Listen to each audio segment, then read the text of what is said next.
Hi students. इस video में हम लोग बात करेंगे उन बच्चों के लिए जिनको मैथ्स से डर लगता है और बट वो मैथ्स करना चाहते हैं। मेरे लाइफ में ऐसे बहुत सारे स्टूडेंट्स हैं which really want to do maths, but उनको ऐसा लगता है कि वी कांट डू मैथ्स, ये हमारे बस की चीज़ नहीं है ना।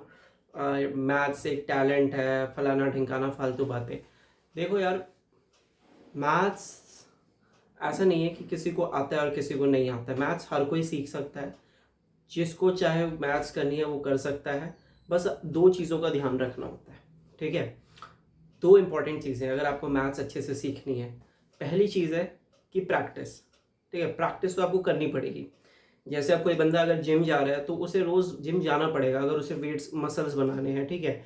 या अगर कोई रनिंग कर रहा है तो उसे रोज़ रनिंग करनी पड़ेगी, या कोई अगर कुछ भी कर रहा है, यू गॉट द आइडिया, ठीक है। तो पहली जो इंपॉर्टेंट चीज़ है वो है प्रैक्टिस। दूसरी जो इंपॉर्टेंट चीज़ है ना, वो उससे भी ज़्यादा इंपॉर्टेंट है, ठीक है। प्रैक्टिस तो इंपॉर्टेंट है ही, दूसरी जो सबसे ज़्यादा इंपॉर्टेंट चीज़ है वो है आपके बेसिक्स, फाउंडेशंस। दिक्कत क्या होती है ना कि बचपन से भी हम लोग मैथ सीरियसली लेते नहीं है। सेकेंड, थर्ड, फोर्थ, ये बहुत टाइम इंपॉर्टेंट टाइम होता है। फिफ्थ, सिक्स, सेवन्थ, एट हम लोग मैथ सीरियसली लेते नहीं है। कोई करता है कोई नहीं करता है, बट नाइन्थ से लेवल टफ हो जाता है एकदम से, ठीक है। एंड तब हम लोग we need to do maths because career options बहुत सारे हैं with if you have maths. But अगर आप मैथ्स नहीं करोगे तो करियर ऑप्शंस लिमिटेड हो जाते हैं, बट आती नहीं है। तो सेकेंड जो इंपॉर्टेंट चीज़ होती है वो होती है आपकी कि आप अपने बेसिक स्ट्रॉन्ग करो, मैथ्स के बेसिक स्ट्रॉन्ग करो, ठीक है। तो इसी चीज़ को ध्यान में रखते हुए मैंने वो टॉपिक्स लिखे हैं इधर जो आपको आने चाहिए, जो आपको अच्छे से आने चाहिए, और ये बेसिक्स टॉपिक्स हैं, ठीक है। इसके बाद ही चाहे आप क्लास 10th में हो, चाहे आप क्लास 11th में हो, चाहे आप क्लास 12th में हो, अपने सिलेबस की पढ़ाई अब बाद में स्टार्ट करो मैथ्स की।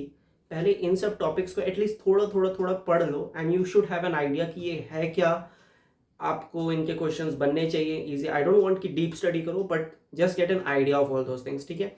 मैंने इनको 5 फेजेस में डिवाइड किया इन टॉपिक्स को, as you can see on the board. तो मैं वो 5 टॉपिक्स आपको दिखा दूंगा, चाहे तो आप स्क्रीनशॉट्स ले सकते हो, ठीक है। सो दैट इन फ्यूचर अगर आप इस चीज़ फॉलो करो तो आपके पास रहे कि ठीक है मैं यहाँ से कर लूँगा, या ये मैं ऑर्डर फॉलो कर लूँगा, ठीक है। तो फेज़ 1 की बात करते हैं यार। सबसे ज़्यादा इंपॉर्टेंट है ये, देखो, फ्रैक्शंस, डेसिमल्स एंड परसेंटेजेस। ये सबसे ज़्यादा इंपॉर्टेंट है, ये आना ही चाहिए। अब इसमें तो कुछ है ही नहीं, ठीक है। ये हम लोग थर्ड फोर्थ में पढ़ते हैं। देन आपके पास है बोर्ड मास। बहुत बच्चों की गलती होती है जो इक्वेशंस ही सॉल्व नहीं कर पाते। अब बोर्ड मास तो बोर्ड मास है, ठीक है। अब अगर आप उसको पता नहीं है कि बोर्ड मास से क्वेश्चन करना है तो आपके इक्वेशन सॉल्व होंगे गलत गलत ही सॉल्व होंगे। You will not be able to solve it right. तो बोर्ड मास। तीसरी जो चीज़ है factors and multiples and LCM और एचसीएम। देखने में बहुत बच्चों वाली चीज़ें लगती है, but I have really taught class 12 students जिनको ये सब चीज़ें नहीं आता है एंड उनके पास क्लास 12 में मैथ्स है। तो सोचो फिर उनको कितनी दिक्कत होगी to learn those advance maths. मैथ्स तो बहुत ईजी है यार, कॉन्सेप्ट्स बहुत ईजी है, प्रैक्टिस बहुत ईजी है, बट ये बेसिक्स आपके पक्के होने चाहिए, तब मैथ्स बहुत ईजी है। और इसको सीखने में ज़्यादा टाइम नहीं लगता है, अगर आप मेहनत करो तो 1 महीना इनफ है। तो ये फेज़ 1 हो गए। फेज़ 2 में आपको क्या क्या सीखने की ज़रूरत है, ये सब चीज़ें तो बहुत ईजी हो जाती है। फेज़ 2 में आपको सीखना है एल्जेब्रिक टर्म्स कि एक्स वाई क्या होता है, ठीक है। इक्वेशंस कैसे लिखते हैं, इक्वेशंस में वेरिएबल शिफ्ट कैसे करते हैं। अब कितनी बार ऐसा होता है कि 2x + 4 = 3x है। आई हैव सीन स्टूडेंट्स जो सॉल्व नहीं कर पाते यार कि 2x उस तरफ ले जाना है and x = 4 and they are in class 11th। Can you tell me, वो ये सॉल्व नहीं कर सकते। सो ये चीज़ आपको ध्यान रखनी है, ठीक है, कि आपको एल्जेब्रिक इक्वेशन सॉल्व करनी आनी चाहिए, ठीक है। लीनियर इक्वेशंस का आइडिया होना चाहिए, लीनियर इक्वेशंस की इक्वेशंस इन वन वेरिएबल जो होती है उसका आपको आइडिया होना चाहिए कि उसे कैसे सॉल्व करना है। Then you need to have the idea of ratio, proportion, roots. देखो ये इतना इंपॉर्टेंट नहीं है, ठीक है। ये अगर आपको आता है तो वेल एंड गुड है, नहीं आता है तो it's not that much important. अगर आ जाए तो अच्छी बात है, ठीक है, तो कर लेना। एक्सपोनेंट्स और रूट्स, रूट्स बहुत ज़्यादा इंपॉर्टेंट है। स्क्वायर रूट निकालना, स्क्वायर रूट निकालना तो आना ही आना चाहिए। और स्क्वायर रूट निकालने के दो तरीके होते हैं, एक प्राइम फैक्टराइजेशन मेथड, एक लॉन्ग टर्म डिवीजन मेथड। तो ये सब टॉपिक्स हैं, अगर आपको जो जो लगे कि यार ये मुझे नहीं आते हैं और आप सीखना चाहते हो तो you have to tell me in the comments, फिर मैं इन पे वीडियोस बना सकता हूँ so that it might be helpful to you, right. अगर ये कर लिया और ये कर लिया, देखो ये है फोर्थ फिफ्थ की, फोर्थ क्लास फोर्थ फिफ्थ की चीज़ें, ये क्लास 6 7th 8th की चीज़ें, ठीक है। अगर ये कर लिया तो फिर आ जाओ फेज़ 3 पे। फेज़ 3 में आपको बेसिक ज्योमेट्री पता होनी चाहिए, इन सब की प्रॉपर्टीज पता होनी चाहिए कि लाइंस क्या होता है, एंगल्स क्या होता है, ट्राइंगल क्या होते हैं, कितने टाइप के ट्राइंगल होते हैं, ठीक है, ट्राइंगल की क्या प्रॉपर्टीज होती है, similar triangles, congruent triangles, circle पता होना चाहिए, सर्कल टेंजेंट पता होना चाहिए, रेडियस पता होना चाहिए, सर्कल की प्रॉपर्टीज पता होना चाहिए। मैं नहीं बोलूंगा कि इनमें 100 क्वेश्चंस करो, ज्यादा सॉल्व करो, but what you should do कि आप एटलीस्ट 5-10 क्वेश्चन तो सॉल्व करो। आपको बेसिक आइडिया तो होना चाहिए। अगर कल को आपका टीचर आपको ये बोले कि tangent is perpendicular to radius, तो you should not be like sir ये क्या है, ये ऐसा नहीं होना चाहिए ना।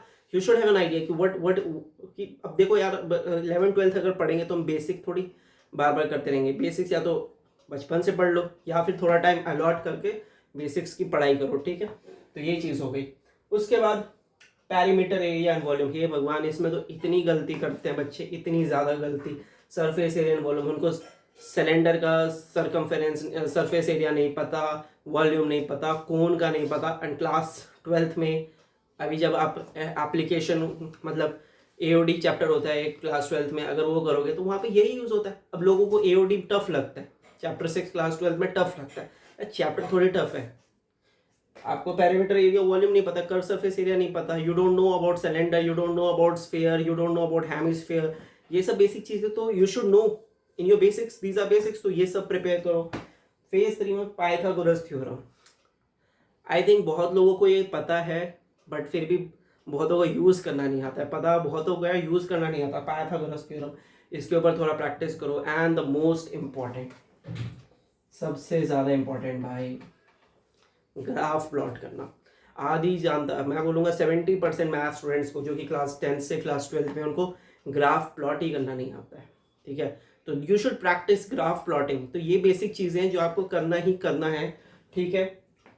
देखो इतना कर लिया ना, अगर फेज 1 फेज 2 फेज 3 तक कर लिया तो 10th 11th 12th की मैथ्स बहुत ज़्यादा ईजी हो जाएगी। फिर फेज 4 में हम लोग 9th में ये सब आता है कि आप पॉलिनोमियल्स 9th में पढ़ो या ना पढ़ो, ज्योमेट्री के चैप्टर्स अच्छे से कर लो 9th क्लास में हो अगर, तो ये सारे चैप्टर्स अच्छे से कर लो। पॉलिनोमियल्स हो गया, फैक्टराइजेशन हो गया, क्वाड्रेटिक इक्वेशन हो गया, एंड फिर बाद में इसको भी फंक्शन, लॉगरिथमिक एंड एक्सपोनेंट्स। ये थोड़े टफ है बट इन पे मेहनत करो, इन पे टाइम लगेगा, इनको करो अच्छे से। And last but not the least, अगर मैथ्स में सच में जेन्युइनली आगे एक सक्सेसफुल करियर बनाना है, अगर मैथ्स आगे फर्दर स्टडीज करनी है, तो ये नॉन नेगोशिएबल है।